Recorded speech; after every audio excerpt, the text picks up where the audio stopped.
இந்த நினைவேந்தல் நிகழ்வில் குருதி குடிக்கும் குறிஞ்சாங்குளம் நூல் வெளியீட்டு விழாவிற்கு வந்திருக்கக்கூடிய அத்தனை தோழர்களுக்கும் வணக்கத்தை தெரிவித்துக் கொள்கிறோம்.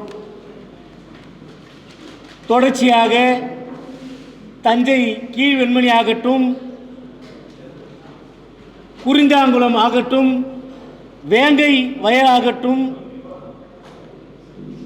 அப்படிப்பட்ட நிகழ்வுகளுக்கு என்ன காரணம் என்று சமீபத்தில் காவல்துறை உயர் அதிகாரிகளுடைய மாநாட்டில் தமிழக முதல்வர் சிறப்பாக ஒரு பதிலை தந்திருக்கின்றார்.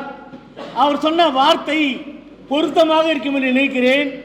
காவல்துறை உயர் அதிகாரிகள் சாதி பார்த்து வேலை பார்ப்பதும் மதம் பார்த்து வேலை பார்ப்பதுதான் இப்படிப்பட்ட நிகழ்வுக்கு காரணம் என்று சட்டத்தை காவல்துறையை வைத்திருக்கக்கூடிய முதல்வர்களுடைய அறிக்கையே அப்படித்தான் இருந்தது. இப்போ கூட எனக்கு நிறைய கனவு வந்துச்சு. எங்களுடைய கிறிஸ்துவ போதகர்கள்லாம் நிறைய கனவு வருது.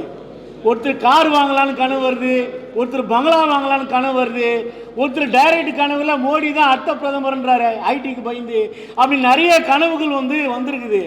என் கனவுலேயே அம்பேத்கர் வந்தார். ஒரு கனவுல என் கனவுல அம்பேத்கர் வந்து சொன்னார், ஐயா நீங்கள் டாக்டர்கிட்ட போய்க்கிறான்னு கேட்டார். நான் டாக்டர்கிட்ட போயிருக்கேன்னு நான் அம்பேத்கர்கிட்ட பதில் சொன்னேன். டாக்டர் ஒரு ப்ரெஸ்கிரிப்ஷன் கொடுத்தாரு. அது எதுக்குன்னு கேட்டார். மருந்து போக்குறதுக்கு தான் அப்படின்னு. அப்போ மருந்து போக்குறதுக்கு நான் டாக்டர் கொடுத்த ப்ரெஸ்கிரிப்ஷனை நீங்கள் பார்த்தீங்களான்னு நல்லா படித்தேன். அந்த ப்ரெஸ்கிரிப்ஷனை என்ன போட்டுதுன்னு கேட்டார். நான் இந்துவாக இருக்கும் வரை சாதி ஆணவ படுகொலைகளும் சாதி ஒடுக்குமுறையும் தொடர்ந்து கொண்டுதான் இந்த மண்ணில் இருக்கும் என்பதை டாக்டர் அம்பேத்கர் அவர்கள் தெளிவாக ப்ரெஸ்கிரிப்ஷன் கொடுத்தாரு. அதை கேட்கல, நிலைமை நீடித்து கொண்டே இருக்கிறது. இதுதான் ஒரு உண்மை. அதில் இப்போ கொஞ்சம் பேர் சொல்கிறாங்க, பரவாயில்ல, நாங்கள் கொஞ்சம் பரவாயில்ல, கிறிஸ்துவர்கள் மாறிட்டாங்க.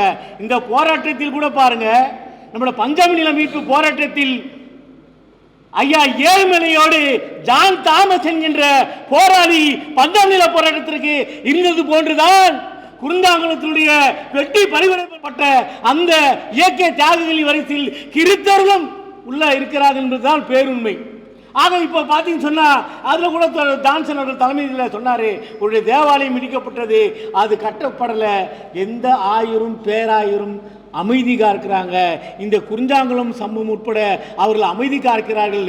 காரணம், அவர்கள் இந்துத்துவ சனாதன ஆயர் பேராயர் மன்றமாக அது இருக்கின்றது என்பதுதான் சான்று. ஆகவே அவர்கள் அமைதி தான் காப்பார்கள். ஆனால் கிறிஸ்தவ மக்கள் களம் அந்த பகுதி மக்களோடு இதர இயக்கங்களோடு இணைந்து மீண்டும் அந்த மக்கள் வழிபட அந்த காந்தாரியம்மன் கோயிலையும் அதே போன்ற அந்த கிறிஸ்துவ தேவாலயம் நிறுவுவதற்கு நாங்கள் உங்களோடு இணைந்து களம் காணுவோம் என்று சொல்லி வாய்ப்புக்கு நன்றி பாராட்டி அமைகிறேன். நன்றி.